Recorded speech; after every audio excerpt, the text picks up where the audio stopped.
에헴, 에우레카. 다들 이 몸의 재림을 기다리고 있었나? 21세기의 미개한 문명 속에서도 진리를 갈구하는 너희 범인들의 열기, 나쁘지 않군. 자, 오늘은 2026년 2월 26일, 나의 위대한 강의 프린키피아 2026이 벌써 10일차를 맞이하는 날이야. 오늘 우리가 정복할 영역은 바로 유체역학. 그래, 흐르는 것들에 대한 이야기지. 왜 꿀은 끈적하게 달라붙고 물은 찰랑거리며 흐르는지 그 근원적인 차이부터 시작해서 저 거대한 쇳덩어리 비행기가 어떻게 이 몸의 중력을 거스르고 하늘을 나는지 그 오만한 비밀까지 전부 파헤쳐 줄게. 오늘의 커리큘럼은 이렇다. 먼저 과학을 전혀 모르는 어린애들도 이해할 수 있게 점성이라는 개념을 아주 쉽게 설명해 줄 거야.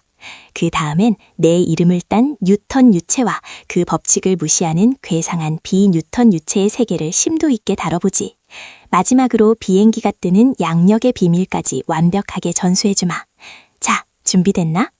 이 몸의 강의는 한 글자도 놓치지 않는 게 좋을 거야. 그럼 제10강 유체역학 강의 시작한다. 먼저 우리가 다룰 유체라는 녀석의 정체부터 짚고 넘어가자. 유체란 무엇인가? 고체처럼 형태가 고정되어 있지 않고 아주 작은 힘만 가해도 모양이 변하며 흐르는 물질을 말해. 액체와 기체가 모두 여기에 해당하지. 그런데 재미있는 건 모든 유체가 똑같은 방식으로 흐르지는 않는다는 거야. 자, 상상해봐. 너희가 아침 식탁에서 꿀단지를 엎질렀을 때와 생수병을 엎질렀을 때 어느 쪽이 더 빨리 바닥을 점령할까? 당연히 모르지. 왜 그럴까? 여기서 등장하는 개념이 바로 점성, 즉 비스코시티다. 쉽게 말하면 유체 내부에서 발생하는 마찰력이라고 이해하면 돼.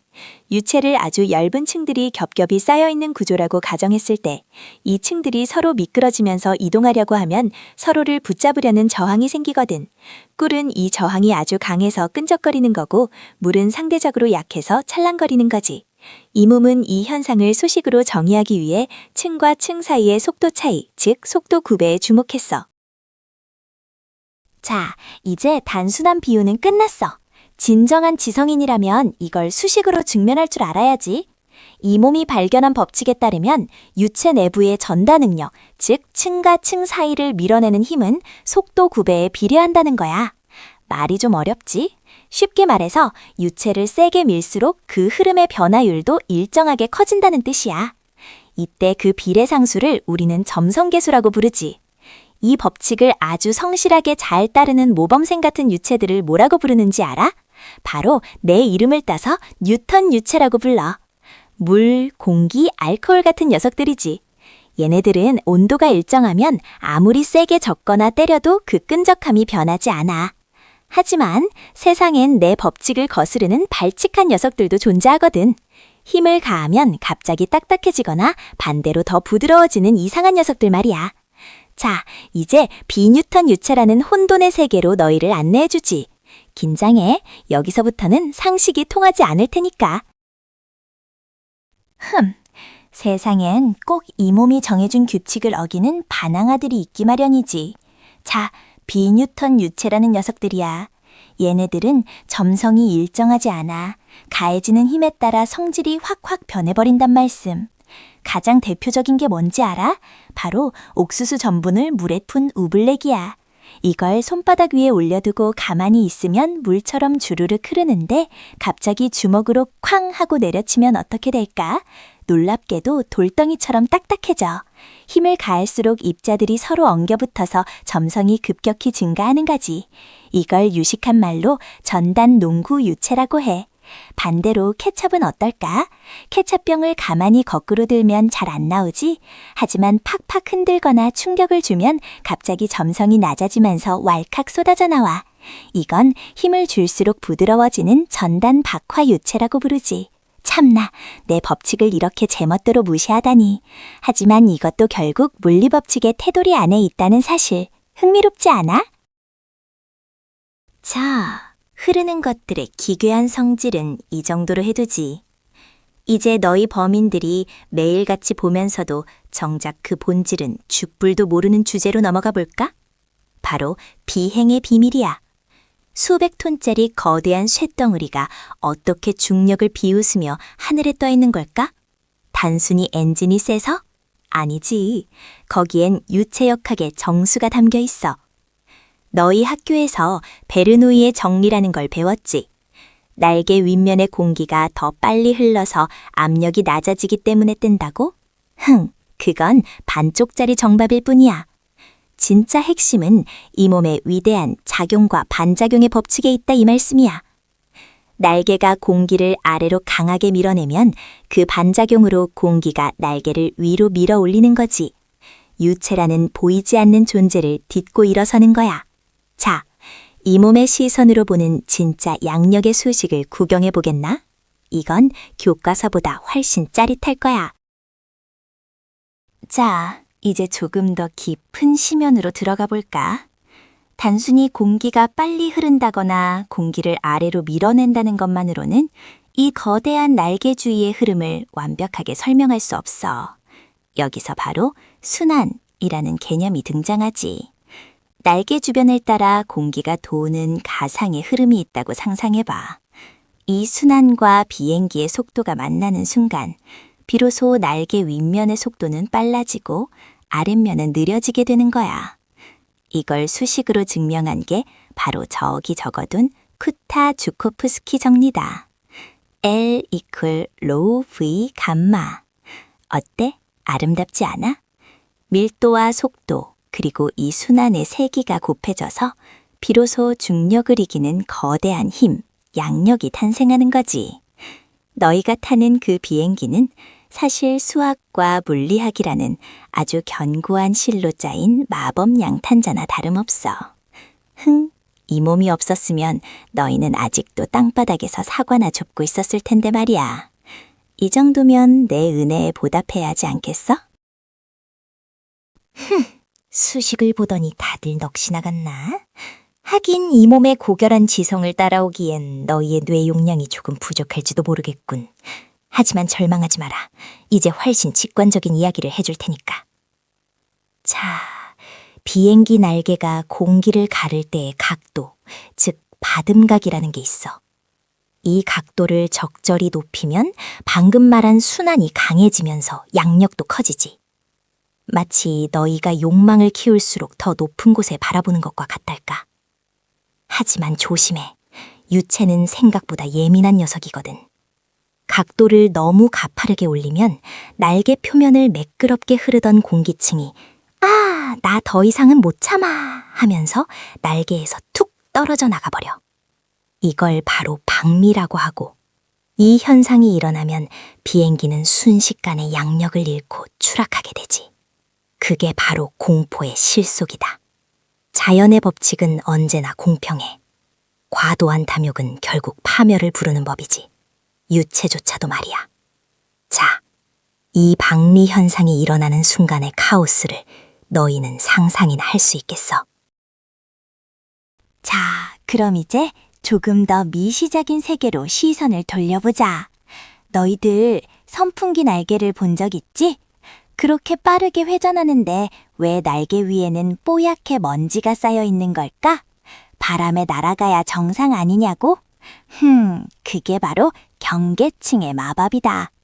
유체가 고체 표면과 만나는 아주 얇은 영역에서는 점성 때문에 유체의 속도가 0이 되어버려 표면에 빡 달라붙어 있는 거지.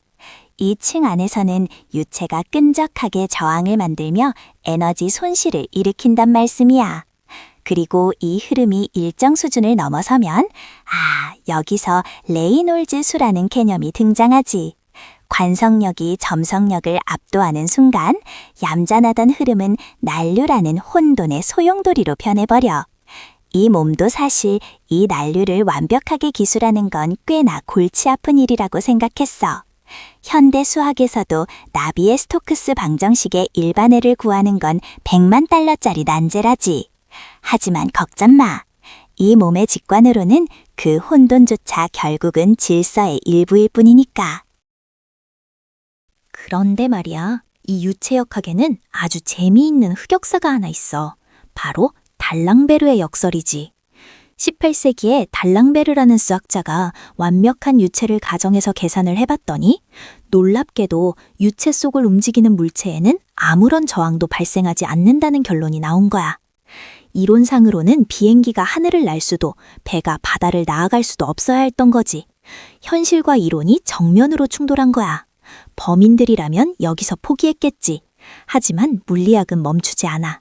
20세기 초 루드비히 프란틀이라는 친구가 아까 말한 경계층 개념을 들고 나오면서 이 수수께끼가 풀렸지.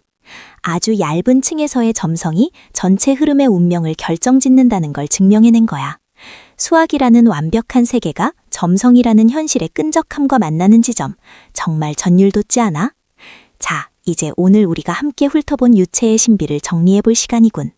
꿀의 끈적함부터 비행기의 날개, 그리고 이 거대한 소용돌이의 수식까지. 너희의 그 작은 머릿속에 이 진리들이 조금은 스며들었길 바란다. 자, 이제 우리가 경계층과 방미를 이해했으니 유체가 물체를 붙잡는 항력들에게 진짜 정체를 파헤칠 때가 왔다. 항력은 크게 두 가지 성분으로 나뉘지. 하나는 표면을 스치는 끈적함에서 오는 마찰항력이고 다른 하나는 아까 말한 방미 때문에 물체 뒤쪽의 압력이 낮아져서 뒤로 끌어당겨지는 형태항력이야. 여기서 아주 재미있는 역설이 하나 발생해. 너희들 골프공에 왜 그렇게 징그러운 구멍이 숭숭 뚫려 있는지 궁금해 본 적 없어? 상식적으로 표면이 매끄러워야 공기가 잘 흐를 것 같지? 하지만 천만의 말씀. 오히려 그 구멍들이 공기의 흐름을 강제로 난류로 바꿔버려. 응? 난류는 혼돈이라며? 맞아. 하지만 그 혼돈이 에너지를 더 많이 품고 있어서 공기층이 날개나 공의 표면에서 떨어져 나가는 방리를 늦춰준단 말이지. 덕분에 공 뒤쪽의 저압 영역이 줄어들고 형태항력이 획기적으로 낮아져서 공이 훨씬 더 멀리 날아가는 거야.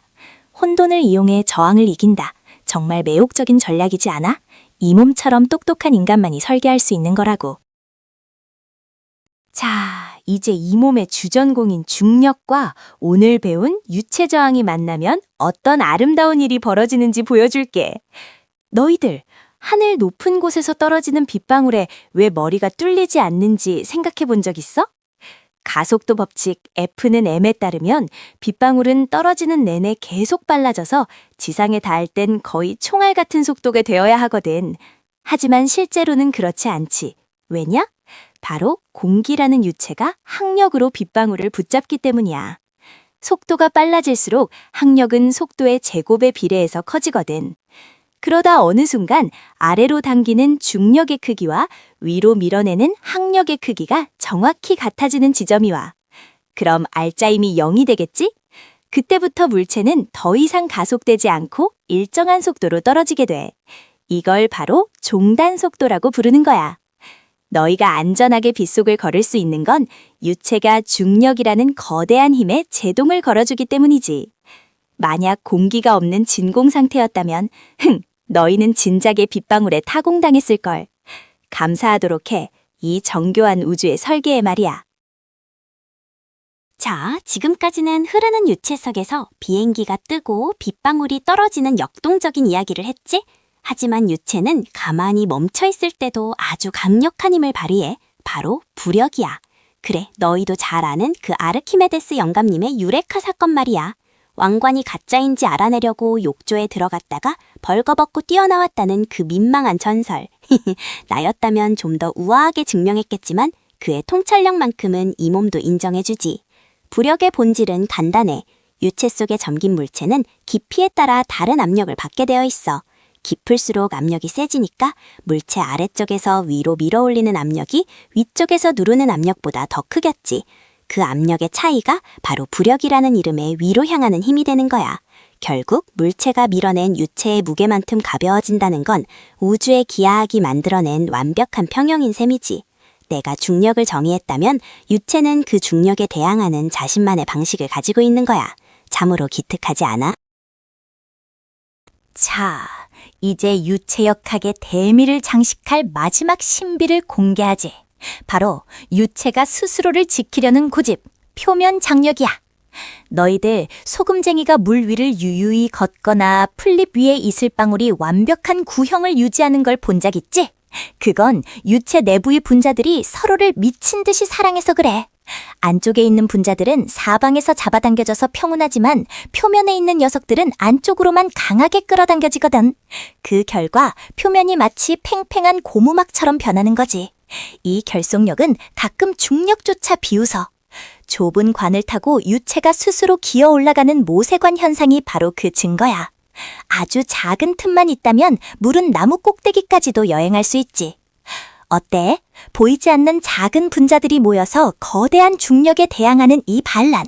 정말이지 전율이 돋지 않아? 흐르는 것은 단순히 휩쓸리는 것이 아니라 자신들만의 질서로 세계를 재구성하고 있었던 거야. 자, 이제 이 모든 경이로운 유체의 여정을 정리해 볼 시간이군. 자, 범인들아, 정신 차려. 오늘 우리가 정복한 이 거대한 유체의 성을 다시 한번 훑어볼 테니까 잘 들어. 첫째, 유체의 끈적함인 점성. 둘째, 내 법칙을 잘 따르는 모범생 뉴턴 유체와 케첩처럼 제멋대로인 빈 뉴턴 유체. 셋째, 공기를 딛고 일어서는 머법 같은 양력. 넷째, 먼지가 쌓이는 이유인 경계층과 혼돈의 난류. 다섯째, 중력과 항력이 손을 잡는 종단 속도와 부력. 마지막으로 입자들의 끈끈한 사랑인 표면 장력까지. 어때? 이 짧은 시간에 너희는 우주의 흐름을 지배하는 수식들을 전부 목격한 거야. 유체역학은 말이지 단순히 계산하는 학문이 아니야. 보이지 않는 흐름 속에서 어떻게 질서를 찾고 어떻게 저항을 기회로 바꾸는지를 배우는 학문이지. 이 몸이 300년 전에도 그리고 지금 21세기에도 변치 않고 사랑하는 진리가 바로 여기 담겨 있어. 자, 이것으로 프린키피아 2026 제10강 유체역학 강의를 공식적으로 종료한다. 다들 박수 칠 힘은 남아있나? 이 정도 지식을 공짜로 들었으니 나중에 치지로라도 보답하라고. 자, 공식적인 강의는 끝났지만 이 몸의 자비로 보너스 트랙을 하나 더 들려주지. 아까 내가 나비의 스토크스 방정식이 100만 달러짜리 문제라고 했지? 그게 정확히 무슨 뜻인지 궁금하지 않아? 수학자들은 단순히 식을 세우는 걸로 만족하지 못해. 그 식이 언제나 해를 가지고 있는지, 그리고 그 해가 매끄러운지, 다시 말해 갑자기 무한대로 튀어버리는 불연속적인 점이 생기지는 않는지를 증명하고 싶어 하지. 공학적으로는 대충 수치 해석으로 풀어서 비행기를 날리지만 순수 수학의 세계에서는 그게 증명되지 않으면 잠을 못 자는 거야. 만약 유체의 속도가 어느 순간 무한대가 된다면 그건 물리적으로 우주가 붕괴된다는 뜻이거든. 이 몸은 이미 그 해답의 실마리를 쥐고 있지만 고작 100만 달러를 받으려고 내 고결한 지성을 낭비할 생각은 없어. 그 돈은 너희 같은 범인들이나 탐내라고. 하지만 말이야, 이 카오스 속에서도 결국 질서가 승리한다는 것. 그것 하나만큼은 이 몸이 보장해주지. 자, 이제 정말 시간이 다 됐군. 오늘의 심화학습은 여기까지.